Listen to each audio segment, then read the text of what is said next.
তৃণমূলের বিরুদ্ধে ক্ষোভ উগরে দিলেন বিজেপির প্রাক্তন জেলা সভাপতি তথা রাজ্য কমিটির সদস্য। পূর্ব মেদিনীপুর জেলার এগরা ২ নম্বর ব্লকের বাসুদেবপুর বিজেপির দলীয় কার্যালয়ে মুখ খুললেন প্রাক্তন জেলা সভাপতি অনুপ কুমার চক্রবর্তী। তিনি বলেন, এবারের নির্বাচন কোনোভাবেই নির্বাচন হয়নি।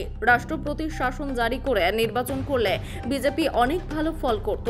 এবারের নির্বাচন গ্রাম পঞ্চায়েতের নির্বাচনের মতো নির্বাচন হয়েছে বলে কটাক্ষ বিজেপির রাজ্য কমিটির সদস্যের। খুব ভালোভাবে জানেন, সেন্ট্রাল পর্যন্ত কি হচ্ছে জানেন। এই দৈনন্দিন অভিযোগ করার এই ভাবনা নিয়ে আমরা থাকি না। সেন্ট্রাল রাজ্য প্রতিটি ঘটনা জানেন কিন্তু মানেন না, এই ভাবনাতেই চলছে এখন। আমি জানি কিন্তু মানি না।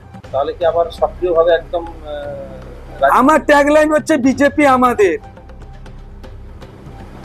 আমি বলেছিলাম মেয়ে ভালো হয়েছে, 10-11 তারিখে সে তার শ্বশুরবাড়ি চলে যাবে।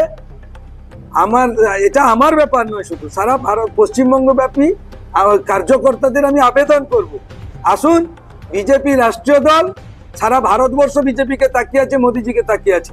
আমরা মানুষের কাছে দায়বদ্ধ, দেশের কাছে আমরা ঋণী। তাই বিজেপির মাধ্যমে দেশকে বৈভবশালী করার জন্য আবার লাগুন। এই অত্যাচারিত শাসক যে পশ্চিমবঙ্গের শাসন ব্যবস্থা আছে, আপনারা যে যাই বলুন, শেষ ফেজের যে ভোট হয়েছে, তার আগের যে ভোট হয়েছে, এটা ভোট হয়েছে, অঞ্চল ইলেকশনের মতো অবস্থা হয়েছে। কারোর ভোট দেওয়ার অধিকার নেই। অতএব এটা রাজ্যের অবস্থা চলছে না। আর আমরা বুক বাজিয়ে বলছি, শাসক দলের নেত্রীর ক্যারিশমা, ওই সমস্ত সাধারণ লোককে বোঝানো, আমরা যারা সংগঠন আমাদের বুঝিয়ে লাভ নাই। একটা সিট পাবে না রাষ্ট্রপতি শাসনে ভোট হলে, একটা সিট পাবে না। দায়িত্ব নিয়ে বলছি, 7টা বিধানসভায় কাজ করেছিলাম। কোথায় আছে তারা?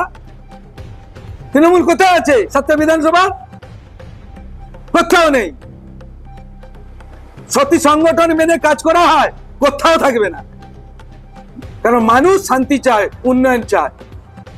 তৃণমূল কি উন্নয়ন দিয়েছে মানুষ বিচার করবে, কিন্তু শান্তি দেয়, মানুষকে অশান্তিতে ভরিয়ে রেখেছে। যুব সমাজের ভবিষ্যৎ কিছু নেই। মহিলারা অত্যাচারিত হচ্ছে, অসম্মানিত হচ্ছে, লাঞ্ছিত হচ্ছে, ধর্ষিত হচ্ছে। আদৌ এটা রাজনৈতিক দল নয়, একটা এখনো বলছি সিন্ডিকেট। পিসি ভাইপোর করে খাওয়ার জন্য একটা সিন্ডিকেট, আর তাতে অনেকে যুক্ত হয়েছে। যেহেতু করলে সংসার চলে, তাই তারাও চুপ করে আছে। না হলে আপনারা দেখুন, প্রতিটি লোকসভায় কেন সরকারি কর্মচারী তার বিরুদ্ধে ভোট দিয়েছে বলুন? পোস্টাল ব্যালটে কেন তারা হেরে গেছে? তারা জানে যে কে অনৈতিক কাজ করছে, তাই সরকারি কর্মচারী আগে ধরতে পারে। কোথায় ভূতের মাসা, তারা ভূতের মাসা ধরতে পেরেছে।